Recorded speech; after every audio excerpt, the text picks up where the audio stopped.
Hey, welcome back. Let's talk about this Gemini new moon. The last time we talked about this new phase between Jupiter and Venus.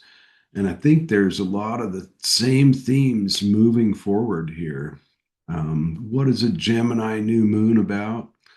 Gemini is about curiosity, uh, gathering information, categorizing things, naming things, um, relational ways of being, and curiosity and communication.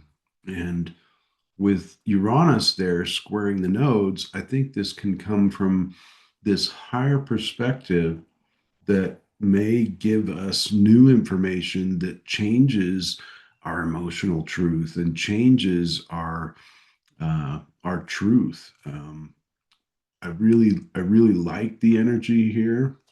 I'm going to put this chart up and let's take a look at it. Um,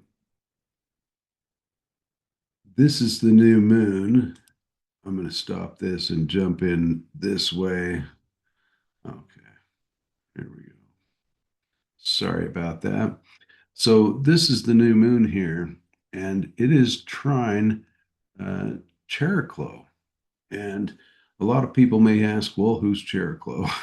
Chariklo is the wife of Chiron, and she was there with him and held space while he was trying to heal himself and healing other people in the process. Chiron had that wound that just couldn't be healed. It's often, that place that's deep within us that, really makes us feel like it gets us at the heartstrings, makes probably brings tears and um,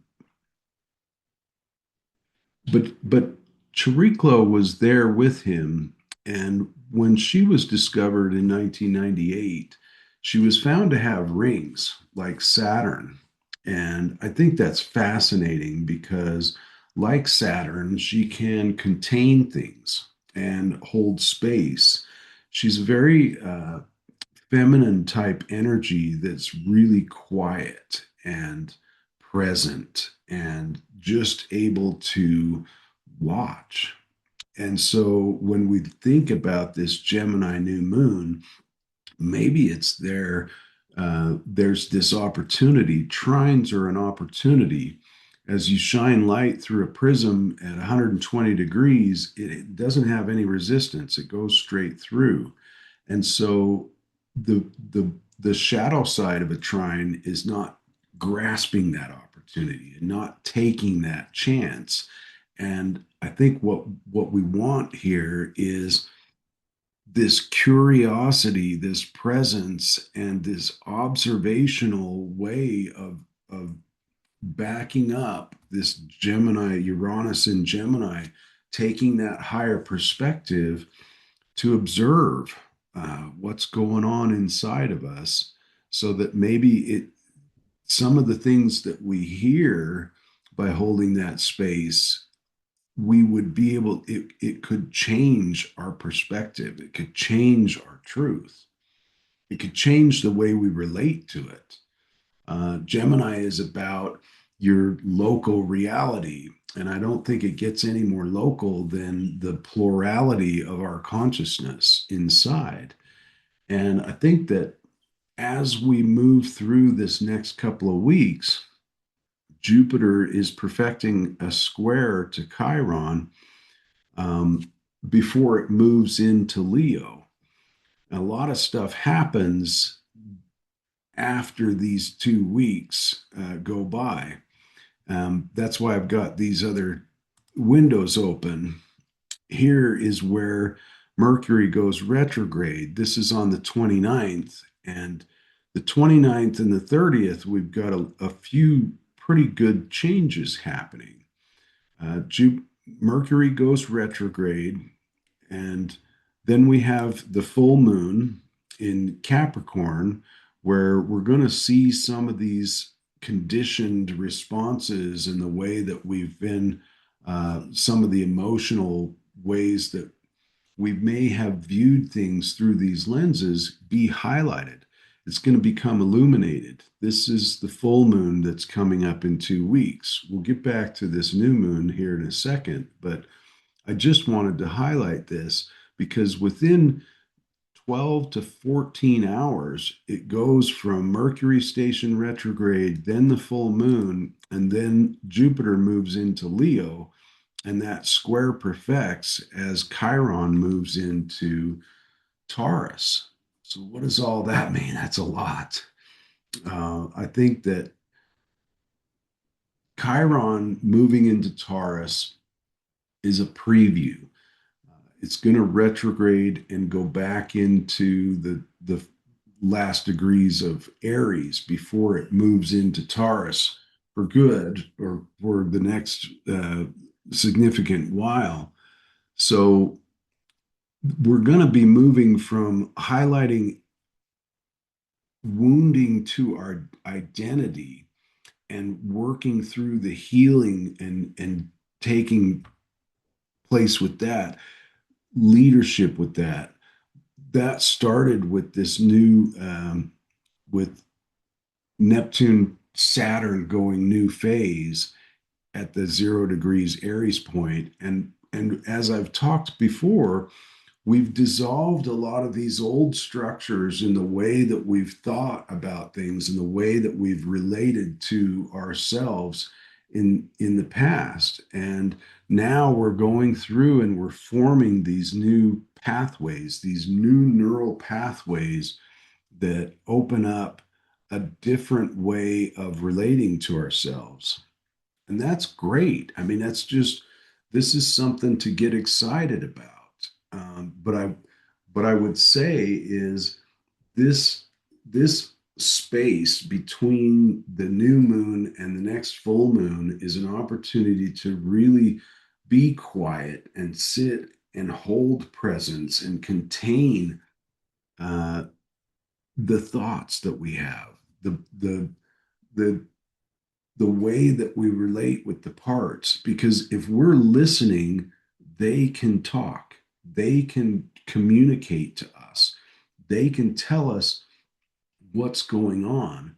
And even though it may turn out that once we hit that full moon, that some of the things that we are hearing as that Mercury goes retrograde, we may need to revisit some of this and rethink it and reorient the way that we relate to it, the way that we organized our thoughts.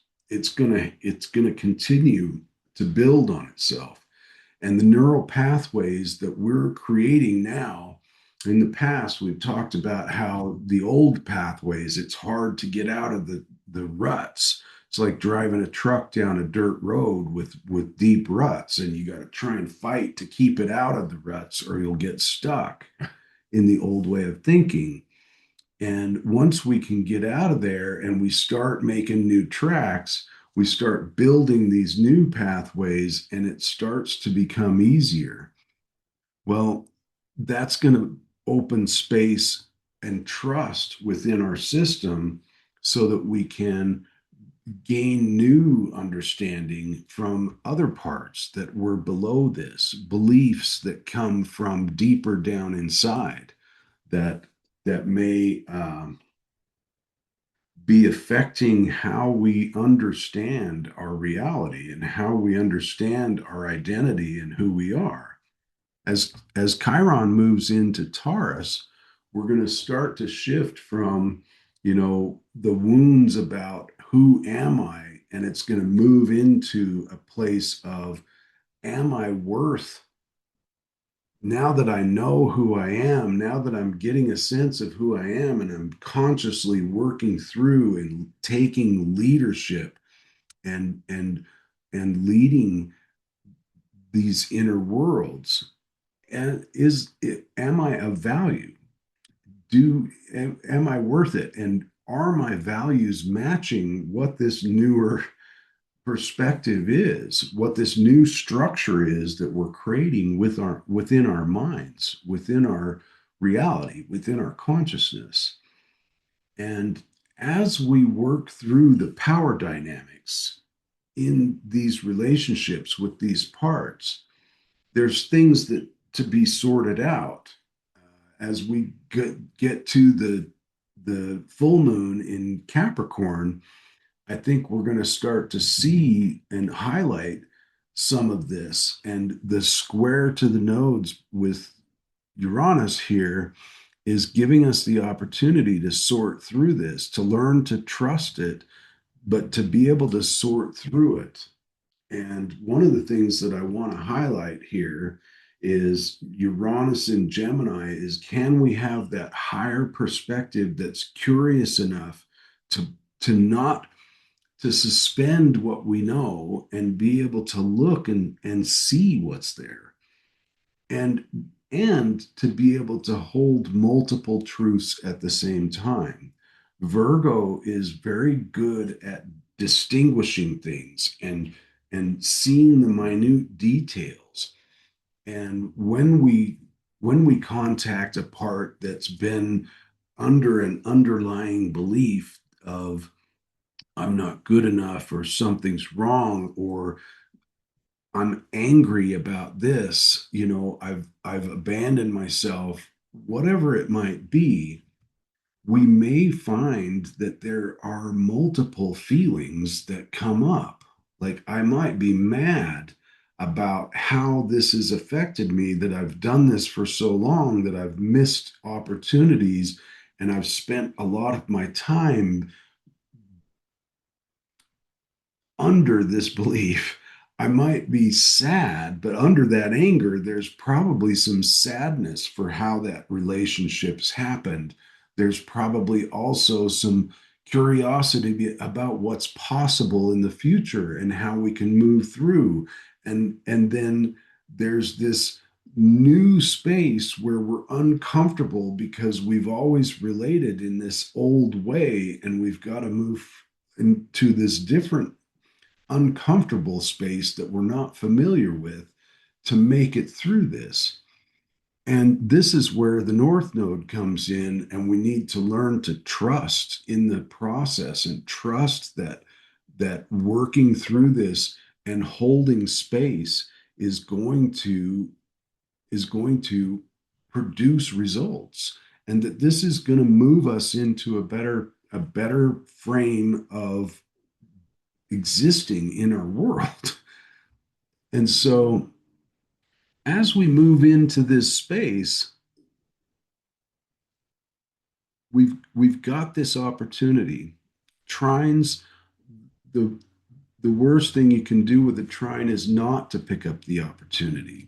So I want to talk about the difference between this masculine sense within our consciousness, where we tend to dominate and try to control and try to fix and try to solve things, and the feminine space that is open and receptive and able to hold space.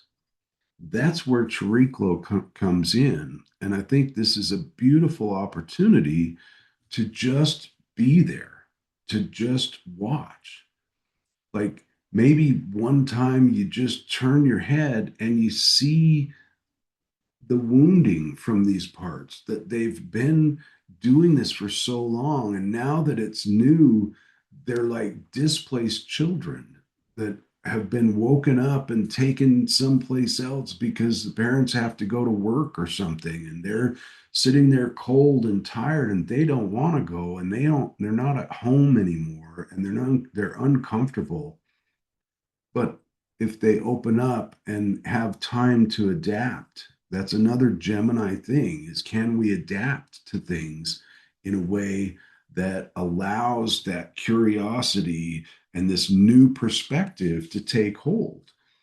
I think it's super fascinating that the way that this all progresses from, all these new moons into these progressed full moons, as I've been talking about.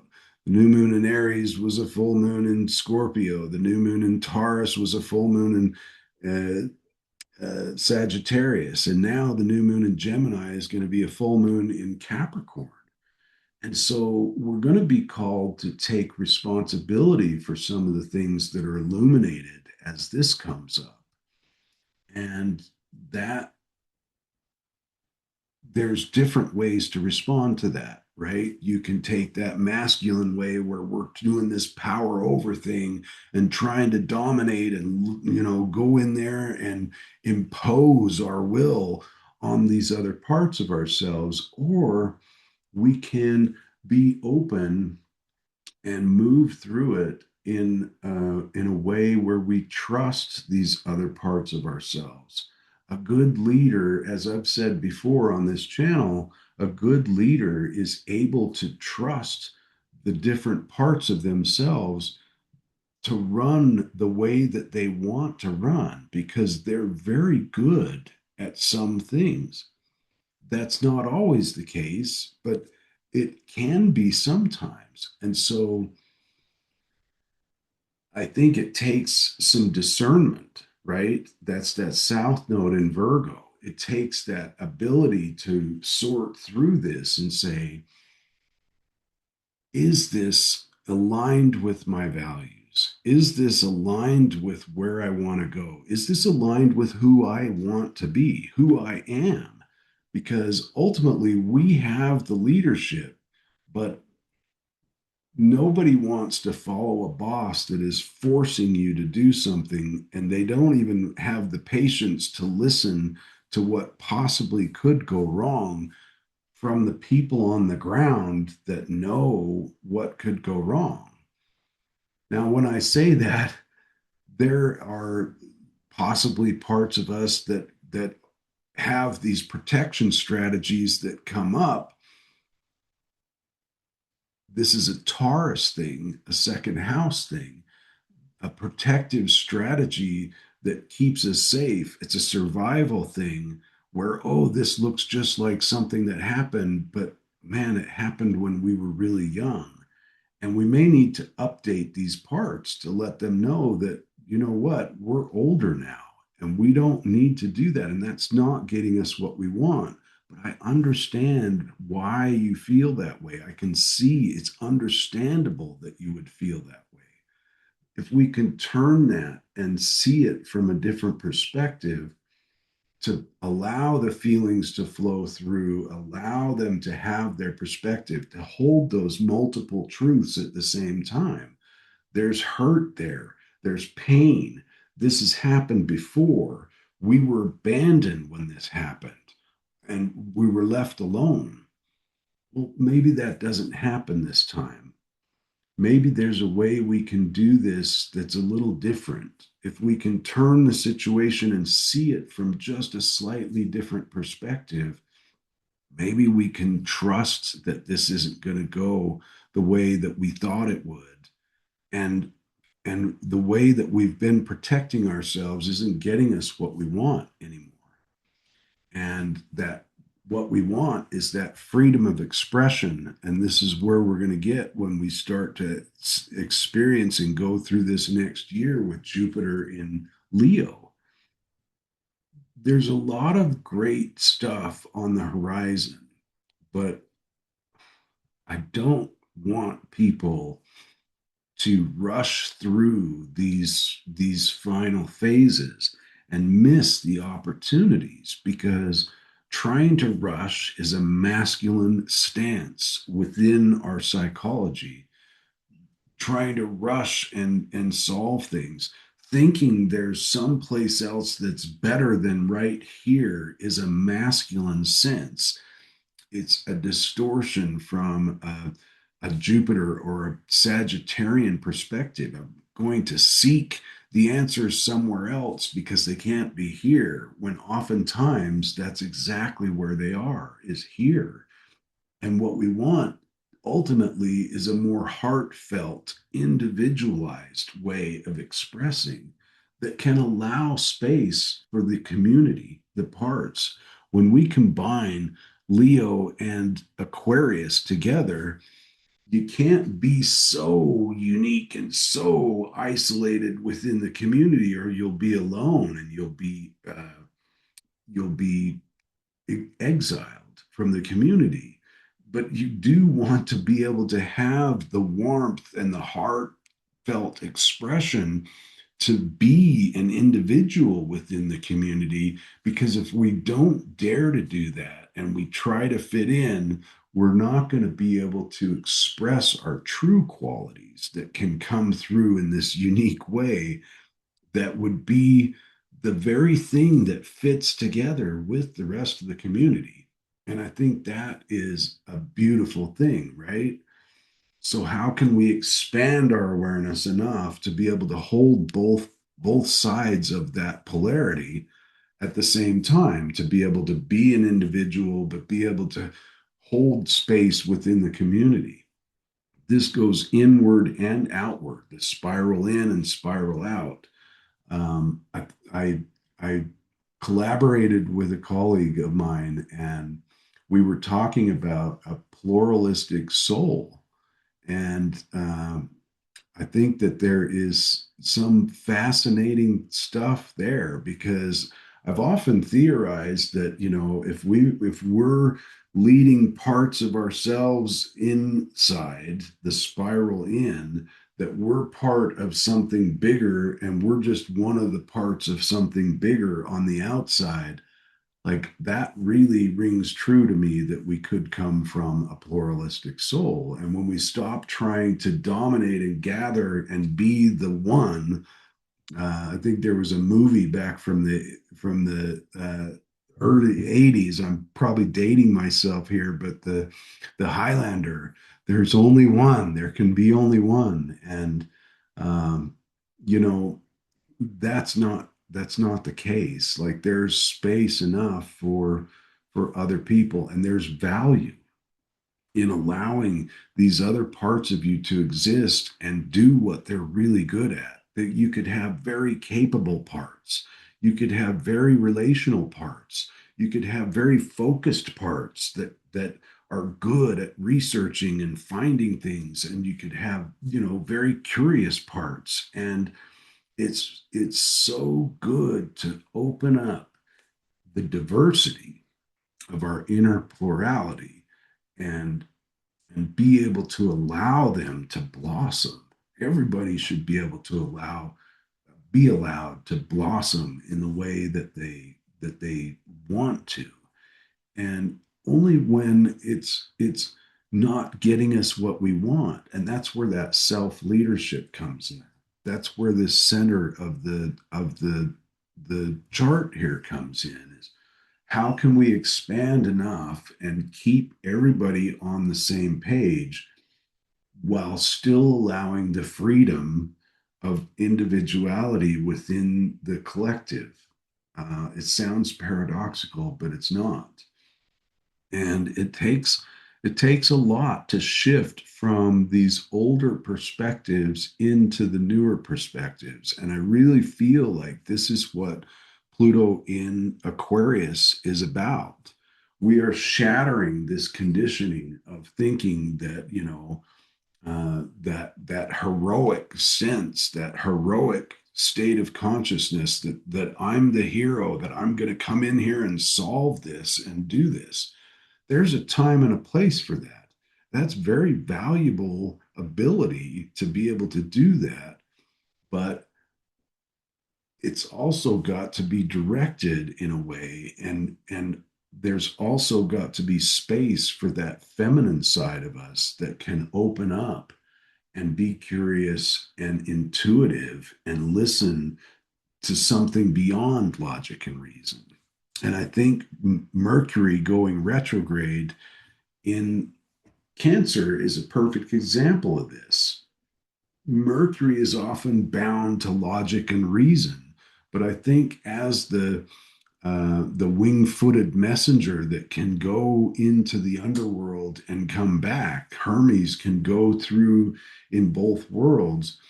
He has the ability to access that symbolic thinking, that that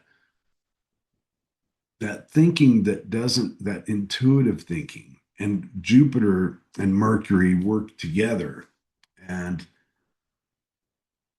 I'm getting into some different stuff here, but I had a thought and it just escaped me.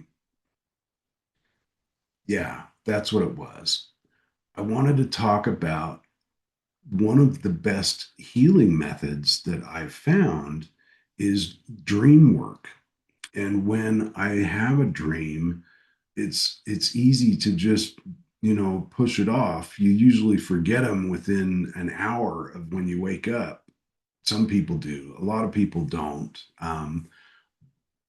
But I've found so much value in keeping track of them, writing them out, and then thinking about what these different scenarios mean. Oftentimes, dreams can be so crazy and so weird, but it's oftentimes the really weird thing that's surprising that catches your attention, that is symbolic in and can really move the needle in our understanding of what the unconscious mind is trying to communicate to us.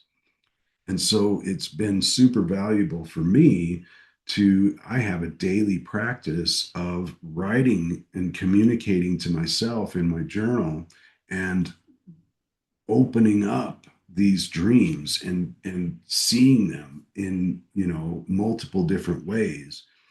And James Hillman talks about this often.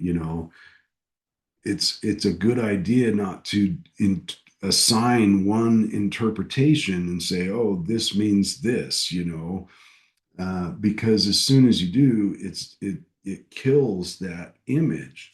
And if we can keep that image alive and walk around it and see it from different perspectives, we can see and gain different insights and have different kind of downloads come in. But if you're open to that kind of stuff, that's a feminine stance within our mind.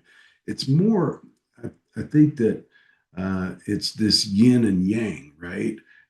An outward expression or an inward expression. Are we allowing that inward expression to come in? Because a lot of times in our society nowadays, we are taught to glorify this outward expression and that we are never to have this downtime where we draw in and allow things to come in, this rest period, these rest periods and things are definitely not glorified in our capitalistic society. Something we're probably not going to get into today, but um, anyway, I think that we've gone on enough. I'll jump back on here. This full moon in Capricorn is going to be fascinating. And as it starts to develop and as it starts to unfold, I think it's going to be fascinating to look at it through this inner perspective and see what comes up. For me right now, a lot of what's coming up is being able to sort through this Virgo side of it and not get stuck on one thing and feel like the victim or feel like, I'm not good enough or something's wrong with this and it needs to be solved and working to try to solve that. It's being able to turn it, open it up, see that there's four, five, six different perspectives that all revolve around the same truth. And because of that, it makes it more spacious. It makes it more accessible. It makes it so we have this ability to see it from the other side or see it from another side. There's endless ways of looking at it. And that one little difference, that open curiosity mindset can really shift your perspective. And I hope this stuff is coming up for you guys too. So let's leave it at that. I really appreciate you guys being here. Like, subscribe, share the videos, do the hype thing, and tell a friend. And I really appreciate you guys' presence here. And I look forward to coming back and doing more. And we'll see you next time.